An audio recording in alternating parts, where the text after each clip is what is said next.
Oiling? Oh yes, oiling. This is such an important step. My hair is so damaged क्योंकि I think I was 12 जब मैंने force कर करके बाबा से कहा था मुझे straightener खरीदना है, and he was very against it, but I convinced him, and I think since that age, since I've had it, बचपन में तो मुझे constantly hair styling करनी होती है, उस वक्त आपके बाल इतने heavy, मेरे बाल इतने ज़्यादा वॉल्यूमस होते थे कि मुझे पता चला था कि कोरियंस कोई थिनिंग ट्रीटमेंट करवाते बालों का। मैं कहती थी मुझे ये चाहिए, मेरे बालों में हेयर ब्रश टूट जाते थे, and like very straight wavy hair, not के मतलब कर्ली या कोई इस तरह की बट करते करते करते करते अब this is all that's left, this is all my hair, okay. And I know कि लोग कहेंगे बहुत ज़्यादा है, बट ये बिल्कुल भी नहीं है compare to I used to जो पहले थे। हाँ। तो आई थिंक ऑयलिंग बहुत ज़रूरी है। अच्छा, तो मैं सूट करती है? मुझे सूट करती है। हाँ। मैंने सुना है कुछ लोग, मेरी कुछ दोस्तें बताई थी कि आपके बाल अगर बहुत थिन हो, फाइन बाल हो, उसमें आप ऑयलिंग करें तो वो और टूटते हैं, लेकिन मुझे लगता है कि मैं जब भी अपने बालों में ऑयलिंग करती हूँ दे फील इवन बेटर। मुझे भी ऐसा ही फील होता है कि ऑयल करके, शैम्पू करके बालों में बहुत अच्छी फील आती है। मगर बहुत सारे लोगों का सोचना ये है, स्पेशली डर्मेटोलॉजिस्ट के पास आप जाएंगे, ऑयल नहीं। इट्स बिकॉज मुझे लगता है क्योंकि उनको मॉडर्न डे एक्सपेंसिव अपने 2 करोड़ के ट्रीटमेंट्स प्रमोट करने हैं, जो काम करते भी होंगे, but I am all for घर वाली रेमेडीज कि ये फ्लैक्स सीड्स हो गए और ये जो भी चीज़ें बता रही हैं, I am all for it. आप प्रोडक्ट्स खरीदना चाहते हो खरीदो। मुझे लगता है कि आप जितनी नेचुरल चीज़ें जो कुदरती अल्लाह मियां ने दी हैं आप वो चीज़ें यूज़ करें, आई थिंक ऑब्वियसली वो ज़्यादा बेहतर है।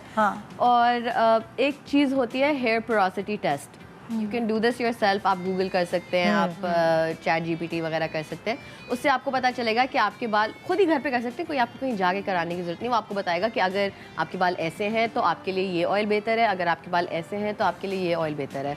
तो you can find that out, और आप हेयर ऑयलिंग करें, हेयर मास्क करें, ट्राई कि वो जितने नेचुरल आप प्रोडक्ट्स उसमें यूज़ कर सकते हैं करें। आपको बिल्कुल भी जाके एक्सपेंसिव चीज़ें खरीदने की ज़रूरत नहीं है। For hair I have never bought any expensive. कौन सा ऑयल तुम्हारे ऊपर सूट करता है?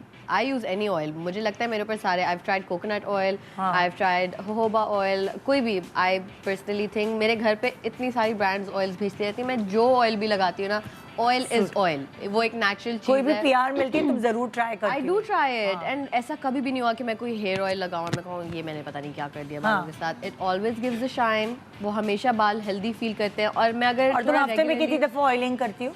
आई try to do at least once a week, लेकिन आजकल जो मेरा स्केड्यूल है, मैं सुबह 10 बजे से लेकर रात 10 बजे तक शूट कर रही होती हूँ, मैं घर आती हूँ, मैं शावर करके सो जाती हूँ। सो आजकल मुझे टाइम नहीं मिल रहा, लेकिन इफ़ आई हैव इवन, मुझे पता है कि अच्छा I am gonna go for shower in 1 hour, तो मैं उतने 1 घंटे के लिए भी लगा लूँ ना, आप 15 मिनट के लिए लगा लो कि अच्छा 15 मिनट में जितनी देर गीज़र गर्म करता है पानी, या मैं कुछ कर रही हूँ अपने कपड़े निकाल लूँ, just put the oil in your hair.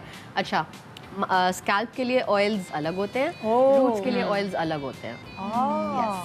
Even hair mask scalp के अलग होते हैं, रूट्स के लिए अलग होते हैं। जिस तरह कंडीशनर, बहुत सारे लोगों को अभी तक नहीं पता, कंडीशनर आपको स्कैल्प में कभी भी नहीं करना चाहिए unless it's for the scalp. क्योंकि उससे ना क्या होता है कि इस कंडीशनर इसेंशली आपके बालों को और स्मूथ कर रहा है और सॉफ्ट कर रहा है। तो अगर बिल्कुल रूट से ही बाल इतने स्मूथ होंगे तो वो टूटेंगे, यू नो। तो हेयर पोरोसिटी टेस्ट कर लें, आपको पता चल जाएगा आपके लिए कौन सा ऑयल बेहतर है, and use that and try कि आप हीट डैमेज कम से कम। अब जैसे लाइक मेरे तो कर्ली बाल हैं इसकी तरह, तो मैं तो कभी कभार अपना यहाँ पे भी लगाती हूँ, स्कैल्प में भी मास्क लगाती हूँ।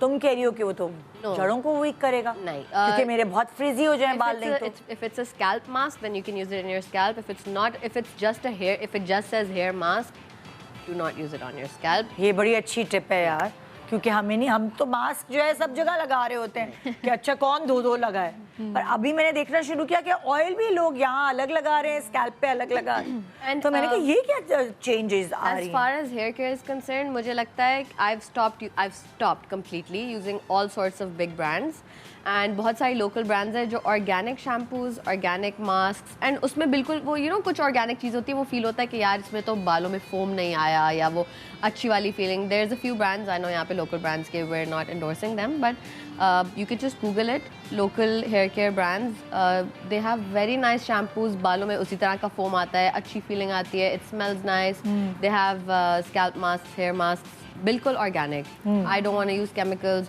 All the major big brands जो हम लोग off the shelf even 500 rupees पर बॉटल मिलती है या even 1000 rupees, I don't believe in those any more because I think कि जितने मेरे बाल वीक हो गए हैं, I don't think any chemical can fix my hair. I think only nature can. सही है.